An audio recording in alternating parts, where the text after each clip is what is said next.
everybody! I am drinking kombucha, and we are talking all things health today. Like the title of this episode says, food is thy medicine. That is a quote from Hippocrates, a Greek physician, and I want to say philosopher because I want to claim him in the name of philosophy. Can we call him a philosopher? Does Wikipedia say this is okay? Yep, associated with philosophy. Oh, my boy, Hippocrates! You know, we're all just figuring out as it goes. Conversations help us along the way. So let's help each other with this conversation as a friendly reminder that health is wealth. Today we're going to be talking about our physical health, caring for and nourishing our bodies with nutrition. Specifically, we're talking about, again, like my boy Hippocrates says, food as our medicine. Now, we can just, dash on the surface of the whole kind of crisis that we're in, I think, especially in the United States, but also I think just as a medical system, how our medical system is not very preventative. It's very after the fact, and it's really focused on prescriptions. And there's the pharmaceutical industry, especially in the United States, is thrives off disease and illness. We're not giving them anything to have to give us medication for because we are taking care of our bodies and our health and our wellness with our food. Yesterday, a friend told me a story about how after skipping her yoga practice, a wise old man reminded her that her body is an engine. We have to do maintenance to it in the form of daily nutrition and movement in order to keep the vehicle running smoothly without breaking down. And she said she remembers this so often because it really stuck with her. So I'm going to pass that along to you in case this really sticks with you. And I love that analogy. Our health is our engine. Our body is our vehicle for this life, for this human experience. And we only get one of them. So we've better treat it with care. And I think especially for younger folks, and then, hence older folks who were once of this mindset, it's hard to conceptualize this idea of like this body has to last us our whole lifetime, and theoretically you want to experience longevity without disease in your elder years, so you can experience that life, with the freedom of health and longevity. And so I think that for younger folks, for that mindset, it's something we put off in the future. I know, for example, as a kid, and my mom was strict about eating, sugary, crappy foods like that. I was always excited to go to friends' houses that had the sugary junk food. I still got some of it. And my whole mindset around eating, especially as a child, was like, I'm fit, I'm athletic, I'm skinny, I burn everything that I eat, and so I don't really need to necessarily care about what I'm putting in my body because I just burn it off. And so in that sense as well, it was still something I was like, yeah, I'll care about it when I need to care about it, which to me feels like, as a child, eons away. So, still going with the engine analogy. Imagine if you had one car your whole life and you had to make it work. You had to keep it running. You had to keep it in as good of a condition as you could so you could get 100 years out of that car. We would treat it like our dream car, like we'd been saving this for our whole life, and we would love it and protect it and enjoy it and exercise it and care for it and maintain it and fuel it with the best fuel possible. So that's what health is. That's why, health is wealth, health is freedom, health is longevity. And our food is meant to energize us. It's meant to fuel that engine, and it impacts our mood. So it should make us feel healthy and creative and intelligent and give us all those good firings and wirings, not leave us feeling sluggish, lethargic, down, or drowsy. So I think there's already, flag that great indicator. Next time you eat, see how you feel. How does this meal leave you feeling? And I think it takes a lot of mindfulness. And I know that that word is kind of a buzzword, but it's true. It takes being present. It takes presence. It takes us to be present and aware in each moment, to be fully conscious of what am I putting into my body and how is it affecting me. And that way we can start to see what do our bodies like, what doesn't work for our bodies, because we can't go off of what everyone else is doing. I mean, hello, if you've been listening to As It Goes, we're all about what is going on in my experience versus measuring my experience off of what other people are doing. Because what other people are doing is not necessarily a good indicator as to what we should actually be doing. I need another sip of kombucha. There's a lot to say on this subject, and I want to start with saying that it's all about balance and the middle way.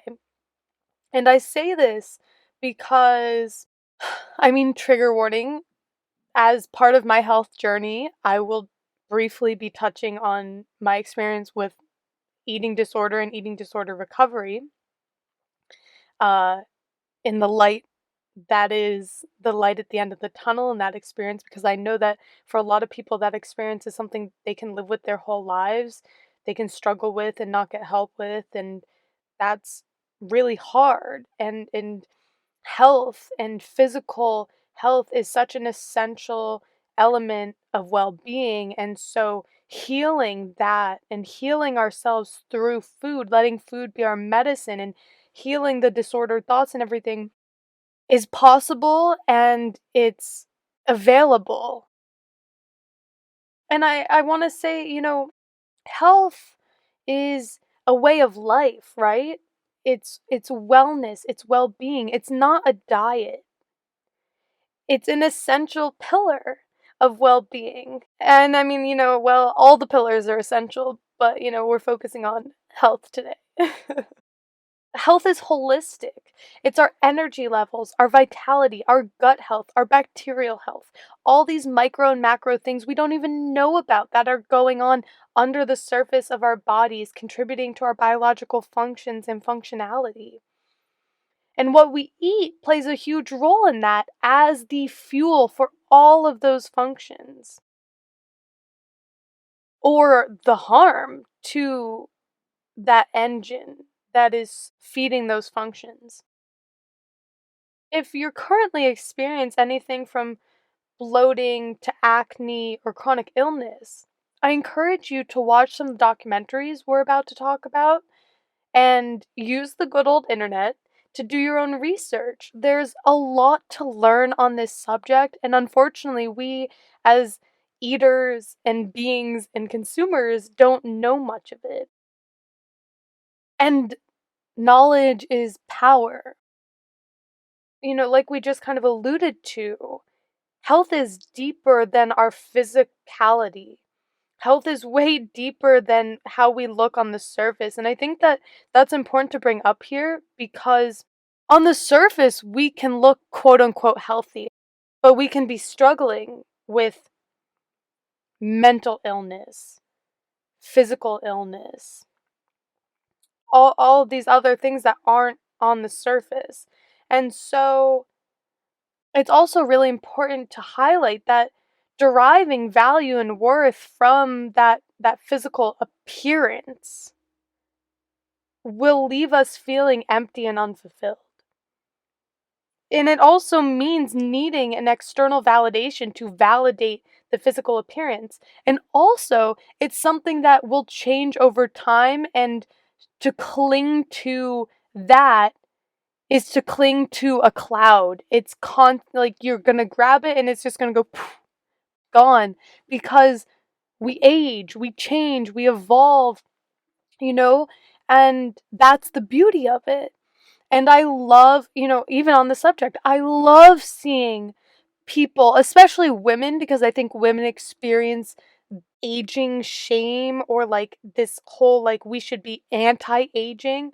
I love this movement of loving aging, and it's so empowering, because why shouldn't we love to age? Why shouldn't we love to welcome in new chapters of our experience? Because otherwise we're holding on to something fleeting, and we're also holding on to, we're resisting what is natural. So I love that. I'm there for that. We're talking about the good stuff, not the superficiality. We're talking about the deep depths. And that's where healing occurs.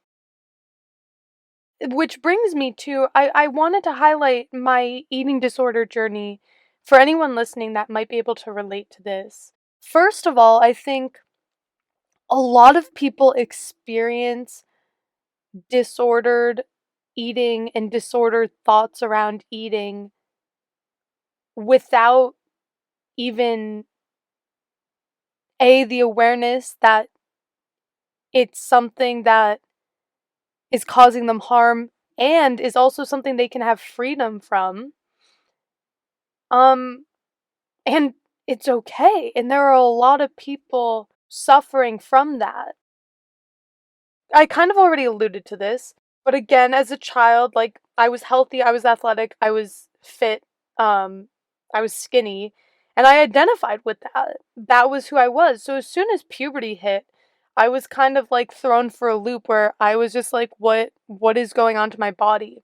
And also in other ways in my life, I felt like I didn't have control. And I want to also highlight that for anyone listening who doesn't have any exposure to eating disorders, or does, one of the greatest things that my therapist, who got me through recovery and recovered me from my eating disorder, talked about, eating disorders really aren't actually about food. It's about something deeper. For me, it was about control, feeling a lack of control in our lives. And it might be also about food, but that is the expression of that deeper element.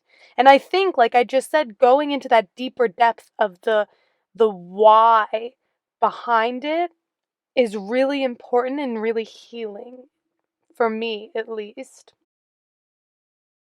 I wanted to highlight that. And then I also want to highlight, there is an eating disorder that was recently added to the DSM called orthorexia, which is about being obsessively healthy and restrictive disordered eating based around that control of like health and healthy eating. Because that really, orthorexia, if we're putting labels on it, my part of my health journey, I had experienced like slight eating disorder behavior briefly for a few months when I was a freshman in high school. And then I remember just like I kind of shut it off in a sense. And I don't want to say that in a triggering way at all, because it came back. So I didn't heal it. I just kind of like put it away in the closet and was like, we're not going to go there right now. And so then it came up again when I was in college as a freshman. One horrible thing that college kids hear all the time, and I think we really need to stop, is like this threat of the freshman 15. Like, it's not okay, and we shouldn't make it seem normal to talk about. Another thing, while I'm on the upset bandwagon about things like this, is, and I learned this from my recovery, we have no right to make comments about other people's bodies. I'm going to say that again. Other people have no right to comment about your body. So, back to the freshman 15. I think subconsciously I had heard that so many times that it was actually a fear of mine, because with the change in environment, the change in life stage and everything, even though like mentally, I didn't like, I love change, I'm so there for it. It was still all there subconsciously. And so once I then dove deeper into my health journey and started to really explore and learn about health and nutrition, I certainly became obsessive about it, only wanting the best foods, only the good stuff, and feeling guilty when I didn't eat healthy or I ate too much because then just eating healthy wasn't enough. Now I had to count calories and now I had to make sure I was maintaining my weight because I didn't want to gain the freshman 15 and I wanted to be strong and fit and have a six pack and everything. And it was too tight, it was too rigid, and obviously that is all eating disordered behavior. And I want to highlight that because all of that stuff is kind of normalized right now, counting calories, etc., etc. That's not, I think I remember thinking about this. I really don't want to go into this too long. Um, so I hope it's helpful. But I remember thinking, like, this isn't sustainable. I cannot keep thinking like this. My life cannot revolve around food this way because it is exhausting and it is so constrictive to my experience as a human being. Like, it can't, my focus cannot be on this. And so, with the light at the end of the tunnel, after recovery, it's not my focus at all. Food is enjoyable and it is fuel and it is exciting and there's no anxiety around it. And I really want to stress that because for anyone experiencing any sort of disordered behavior, which again, you might not even be conscious of, like we can inherit this from our environment, from our parents, from our friends, from social media. And during my recovery, wrapping this aspect of my health journey up, I learned about holistic nutrition rather than nutrition with a comma, like in my disordered behavior, but I can't eat this, or that. Simply just making sure I had all the elements: fats, carbs, proteins, veggies, fruit, and not being rigid about how much or what I was eating. But finally, through that, being able to develop intuitive eating, just being able to listen to my body, listen to how much it needs, slowing down, knowing when I was full, and being able to stop there. And we need all these elements: fats, carbs, proteins, veggies, fruit, in a sort of symbiotic balance and harmony. It's all about the middle way and being intuitive and making sure to get as many whole foods as possible as opposed to processed foods, and if we can, explore and enjoy some delicious superfoods, which I am just a huge fan of learning about superfoods and exploring health hacks through superfoods. And I want to just read a quote that we shared on the Reself Instagram at reself.app, which is, it's a quote from Buddha. Life is like the harp string. If it's strung too tight, it won't play. If it's strung too loose, it hangs. The tension that produces the beautiful sound lies in the middle. So, like I said, too tight, restrictive eating, disordered eating, counting calories, being judgmental, feeling guilty about what we're eating, etc., etc. Too loose, just eating whatever, eating, all processed foods, all unhealthy foods, all nutrient deficient foods. The tension. And I like this analogy, especially here, because there is a sort of tension in the sense that sugar is addictive, processed foods are addictive, and we can crave those foods. So there is a sort of tension in being able to say, I know I want potato chips, but I'm going to find a healthy alternative like roasted pistachios, and I'm going to fuel my body and sit in the discomfort of that tension of what I want versus what I know I need to maintain optimal health. And that's what produces the beautiful sound. That's the middle way. So there's a part of it that's discipline, and I think also there's a part of it that, again, like anything, as we repeatedly feed the healthy middle way, that just becomes the path we're on. Let's get into some documentaries. Documentaries are dope. They're great. People spend years of their lives creating films so we can learn massive heaps of life-changing information on this subject in an hour or an hour and a half. That's awesome.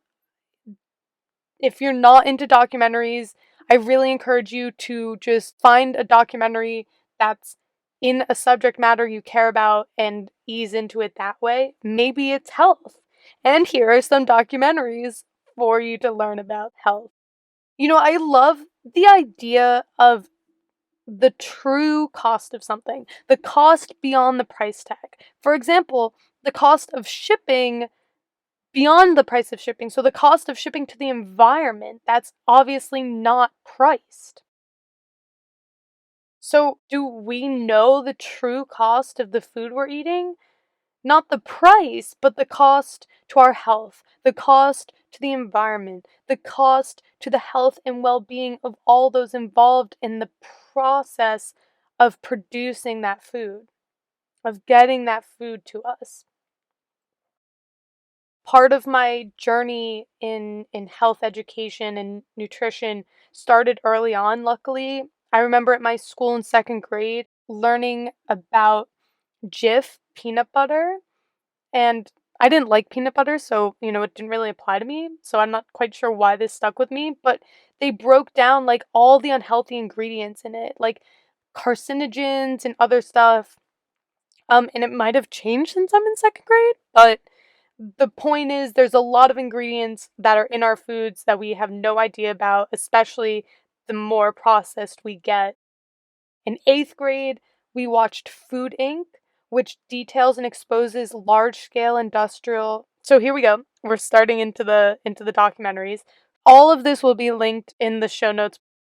Food Inc., detailing and exposing the large-scale industrial agriculture and commercial farming of animals. And I remember after that, I declared I was a vegetarian, and my parents declined. They kind of laughed and were like, haha, when you pay for it, you can eat whatever you want. But I think I wanted to highlight that because for real, this is definitely a problem I feel like a lot of kids face when they discover a value of theirs that doesn't align with their parents, especially around a health choice like vegetarianism or veganism. Maybe it's different because I know plant-based diets, veganism, vegetarianism seems to have become more popular or more like mainstream and thus acceptable, question mark. Again, to highlight, if something doesn't feel right to you, you don't have to participate. So, I think another great example of that too, especially around health and especially around the role our environment and our upbringing plays in this. Milk was so normal as a child. They used to literally like promote it, and actually I'm sure in some of the documentaries I'll mention it'll talk about this because I know I learned it in a documentary. But the milk industry was literally like having a lot of financial problems, and so they launched the Got Milk campaigns to promote milk. And I don't know if you know, but we are the only animals, and this is not like vegan propaganda because I'm a vegan. This is just facts. We are the only animal that drinks other animals' milk. As a child, this was very weird to me. I was disgusted by the idea of milk. That is a sign I should have gone with. I am grossed out by this concept for a reason, and I should go with my intuition on that.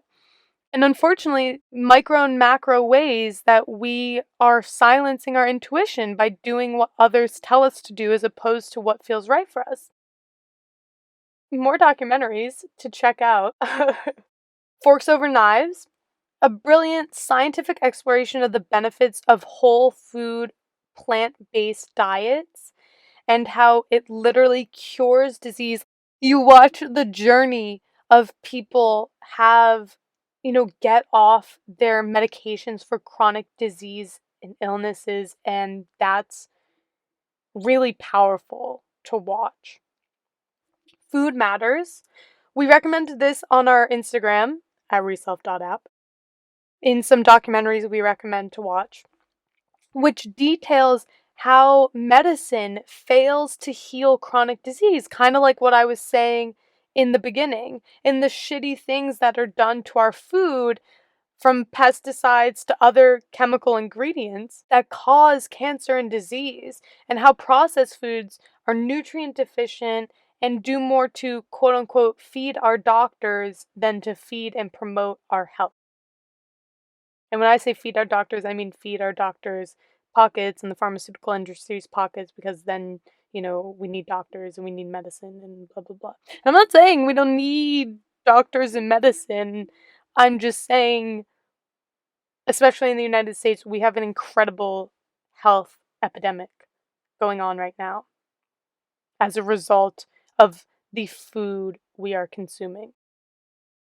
Anywho, the next few I will add that are on my list to watch: Dirt and Kiss the Ground, which both relate to industrial farming, exploring the importance of dirt and soil for our climate and well-being. That might sound kind of boring to you, but I promise, again, documentaries are dope and it'll make it really exciting because these are actually really important subjects to learn about. Industrial agriculture has completely destroyed the topsoil.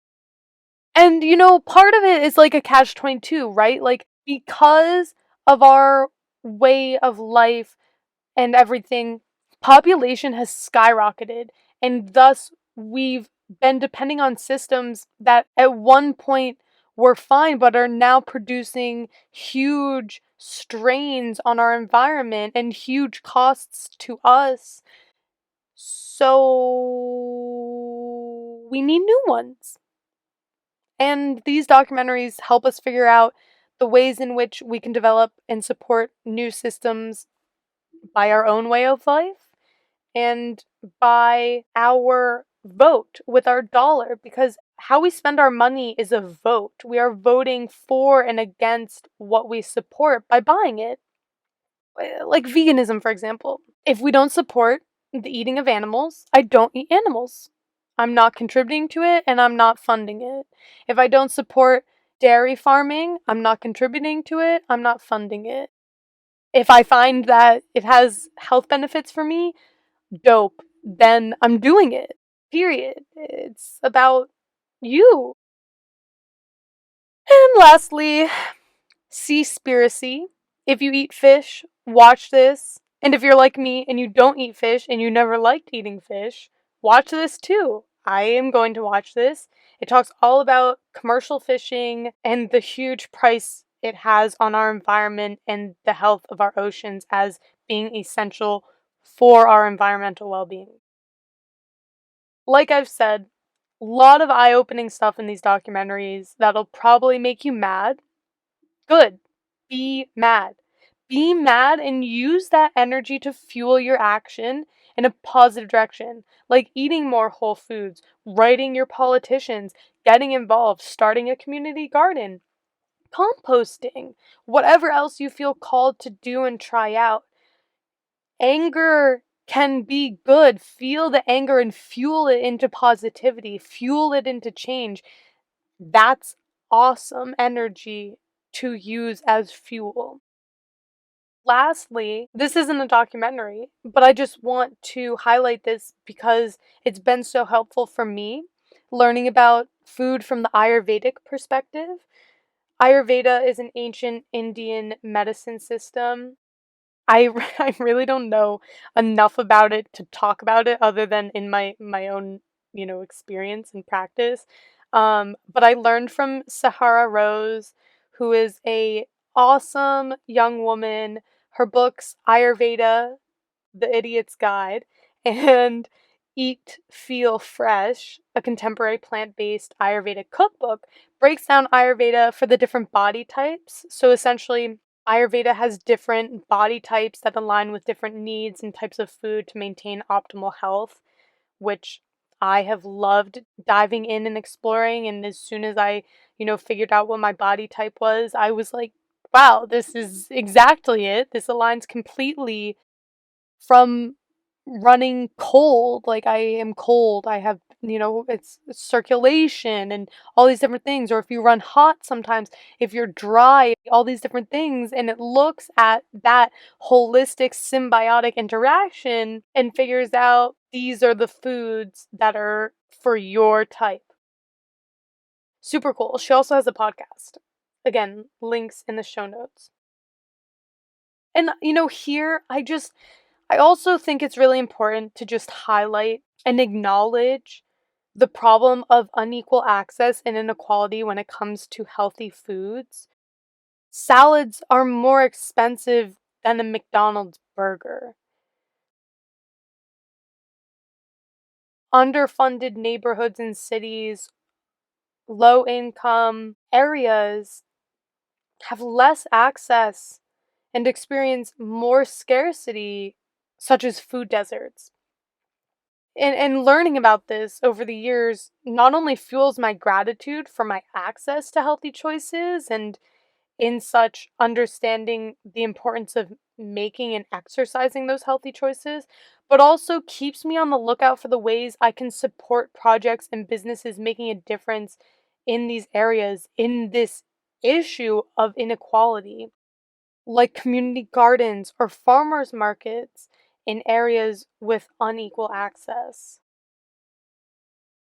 We're going to just end this chat with 7 health hacks and tips. Number 1, eat locally. I talked about this in aligning with the seasons.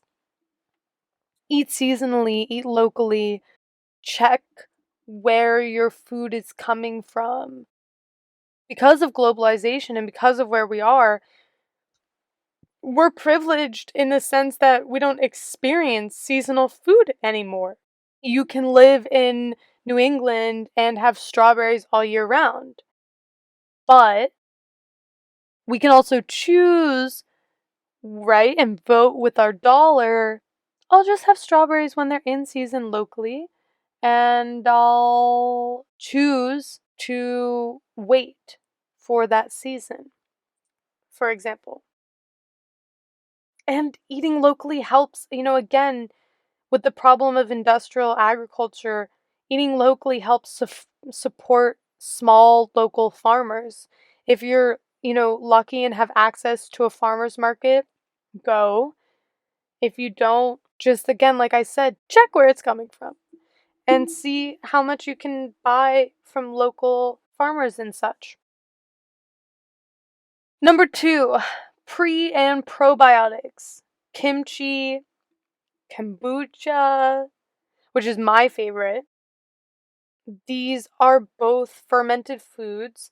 Kombucha is a fermented tea that's full of antioxidants, good bacteria that can kill harmful bacteria, and also may help fight several diseases. Both are great for gut health. And there's a lot of emerging science right now about how essential our gut health is as a foundational element to our health and our engine. Also, you can even get hard kombucha as a alcoholic beverage alternative because kombucha also already kind of has some alcohol in it, and then they just add some hops. Number 3, whole foods and not the store. Veggies, fruits, rice, oatmeal, quinoa, potatoes, anything that is as it is in the wild, naturally, as its whole self. That's a really great place to start with and then work from there. Even when you're checking ingredients, you can really look for those whole food ingredients as opposed to chemicals and additives and stuff like that. Oh, I just thought of one, so now we're going to have 8 tips. 3.5, organic. Again, talking about price, right? And like price difference. what is the price to your health?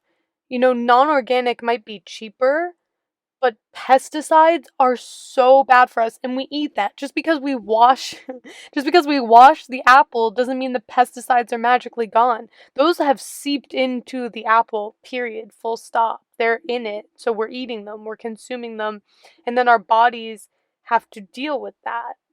So eating as much organic foods and ingredients as possible is going to be instrumental for health.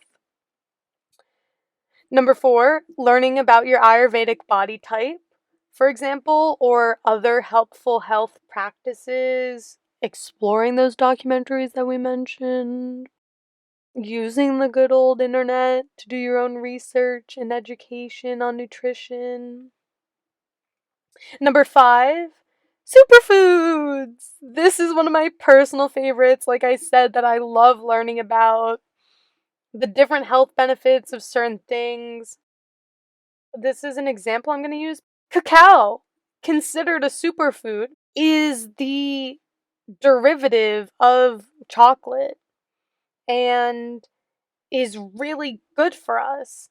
Just a small piece of super dark, like I'm talking 80 to 100% dark chocolate a day has a lot of health benefits to us. And when I say chocolate, I mean 80 to 100% cacao, like helping with blood pressure and blood flow, reducing inflammation and heart disease risk.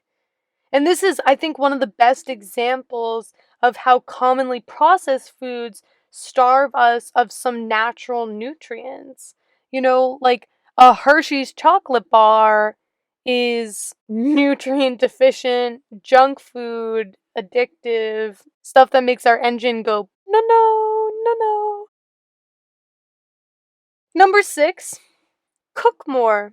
Put some music on, dance around the kitchen, and have good company around, or enjoy your own company. Hey, spending time alone. Check out those episodes of As It Goes. This can help us turn it into a ritual rather than a chore if you kind of feel like cooking is a chore. And lastly, eat intuitively. Work on hearing the connection between your body and your mind, your intuition. One thing I like to do is to close my eyes and get as still as possible and just ask myself, do I want blank? Do I want some homemade popcorn right now? And I wait to see what arises in my body. If it's a feeling of comfort, or for me, it's, like an expanding feeling in my heart, that's my yes. If it's something contracting, I feel anxious, I feel nervous, I feel like racing, maybe like what could be described as butterflies, but like in my chest, then I know it's a no. Play with that and figure out what that feels like to you. And I think that's also just a result of slowing down and making time and space to do that rather than just moving quickly and choosing this or choosing that. Yeah. Kombucha, cheers to you. I hope this is some good fuel on your own health journey. If you're new here, my name is Lydia, and thank you for taking the time to converse with me, to learn about your health and well being. And make sure you're subscribed. New episodes every Monday. You won't want to miss it.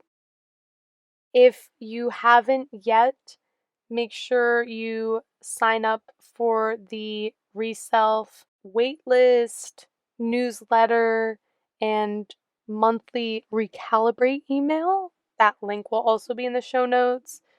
Per usual, follow us on Instagram, Pinterest, Tumblr, whatever floats your boat. Have a beautiful, healthy week. Bye, everybody.